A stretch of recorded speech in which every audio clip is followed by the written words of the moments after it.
Luto tayo ng tanghalian natin guys. Isa lang tayo ng bawang sibuyas.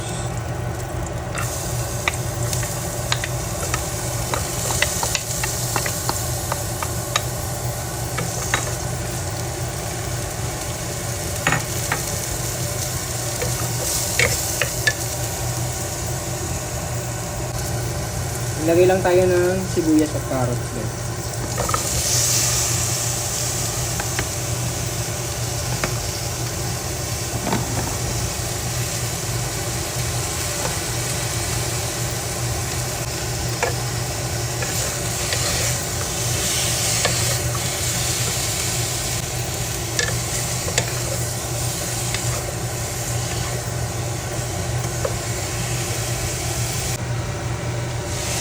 Lagyan natin yung chicken.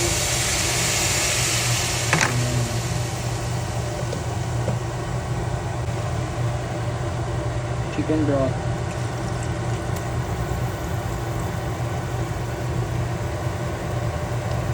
Lagyan natin ng paminta.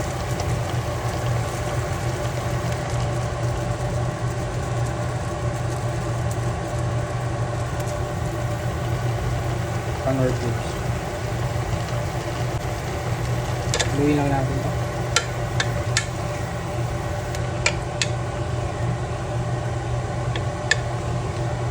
Pinakuluan ko na pala una yung manok guys. Kasi para matanggal natin yung mga impurities niya. Para masala natin sa sa maliit na yung manipis na salaan. Para matanggal doon. Tapos malinis yung sabaw ng manok. Naglagay lang ako ng paste guys, bell pepper, pati sitaw. Luin lang natin. Yun lang guys. Healthy to guys, napaka healthy.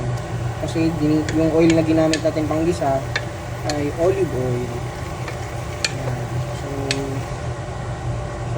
Diet dyan, pwede to. Maraming gulay siya guys, kahit kunti lang yung kanin na kakainin mo. Pero ito na lahat, yung iloload mo gulay lang, nakakabusog to. So affordable naman yung budget nito, nasa 200 plus lang yung total nito.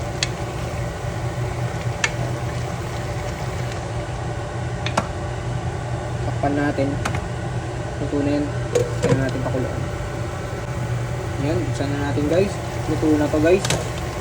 Yan.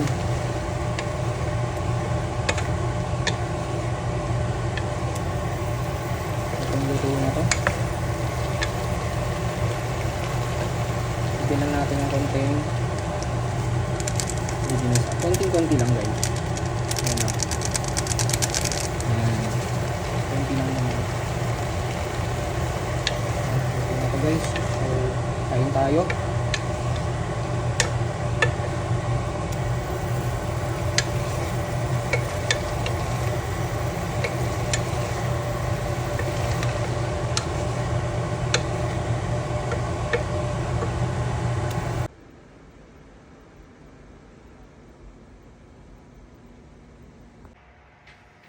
Hi, mabuhay, good morning.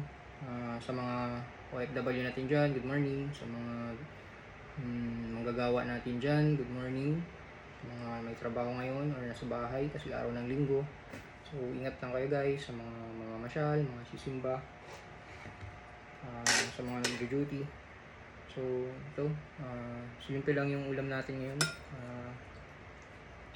Yung gulay tayo na sayote, carrots, tapos may sitaw. Ayan.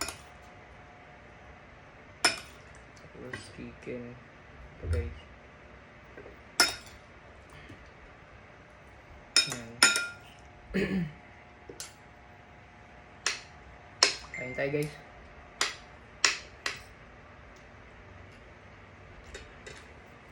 Thank you Lord. Sabi.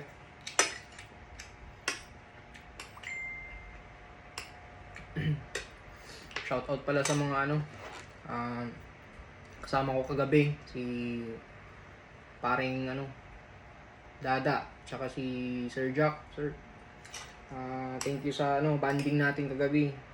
Okay guys, for how many months, yung simula ng hospital ako nung March, yun.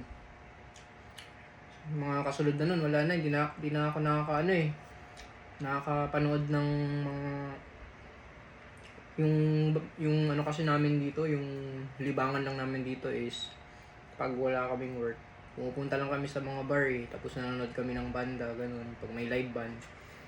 Kasi mahilig kami sa music guys. Yun, so thank God na nagawa namin ulit kagabi nun, Sabado. Yun, kasi hindi na tayo nakakainom. So ano na lang in-order ko dun, iced tea na bottomless. Tapos yung pulutan ko dun, sinabi ko na yung masyadong mamantika, ganun. Yun na lang pinulutan ko, yung parang Cropik, yung sa Chowking. Yun.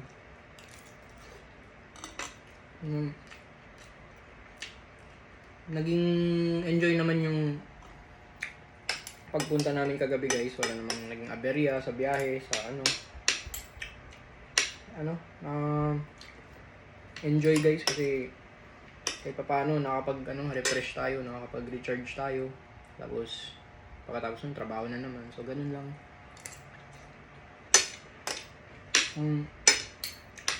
Nakakatawa pa naman kagabi kasi yung kasama ni Dada na drummer. So may kasama kasi siya 3 dapat kami. Naging 4 kami kasi may niyaya pa siyang isa drummer naman yun. So yun yung pinilit niyang mag-jam doon sa stage. Tapos itong drummer naman, tinanong naman kung may kasama pa ba siyang nagbabanda. So lahat na sila tinawag na doon sa table namin. Ako, Sir Jack, si Dada. Pero ang nakapag-jam lang sa stage guys, si Dada na lang tsaka si Sir Jack. Yun. Ako kasi wala na, hindi na, ilang taon na last year pa yung huling tugtog ko kaya nakakaya naman pag nagkakamali-mali tayo, baka sabihin nila na gano'n lang tayo, nagpaglukad lang tayo sa stage. So para safe guys, huwag na lang natin gawin nun pag feel natin alanganin tayong mag-jamming tapos hindi na natin kabisado yung mga pondo. Huwag na lang natin gawin. Para sa akin lang.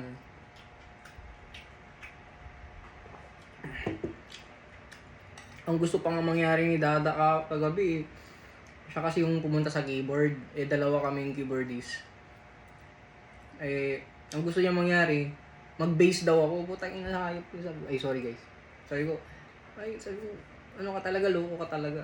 Hindi naman ako nagbe-bass Gusto mo talaga tayong gusto mo talagang pagtawanan tayo. Pero yun guys, katawaan lang. Ang intention lang naman is makapag-jam kami lahat. Pero pinilit ko talaga na wag na. Kasi alanganin talaga ako guys. As in, yung huling tugtog ko pa guys is last year, mga bandang July pa ata yun or August. So ganun nakatagal guys. Hindi, yung pa pala. December yung pinakahuli kong tugtog. Yun. Kami ni Carlo. Parang Carlo, shoutout sa'yo. Ingat ka dyan guys. Ingat ka dyan pre. So yun, after ko kumain ito, baka maglaba lang ako konti. Tapos magsisimba ako ngayon ng 3 PM sa CCF. Schedule ng 3 PM. So habulin natin yun. Huwag natin kalimutan lagi magpasalamat guys sa mga biyaya na binigay ng Diyos. Tulad ito, nakakain tayo kahit ang hirap ng buhay ngayon guys. Crisis ngayon. Ang dami yung naglalabasan ng mga issue sa bansa natin, mga corrupt na politiko, yan. Mga tumataas na crime rate na naman guys. So, crisis na. So, pasalamat pa rin tayo kahit papaano. Binibigyan na tuloy-tuloy pa rin yung blessings natin araw-araw,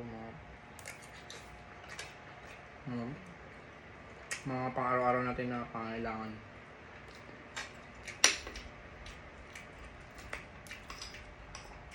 Kahit papaano guys, makapagpasalamat pa rin tayo. So, yun lang. Dito ko na tatapusin. At malamig na yun. Ubusin ko na to. So, thank you guys.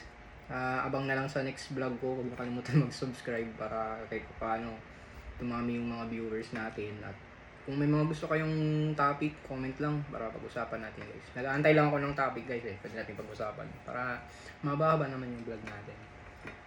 So, thank you guys. God bless sa inyo.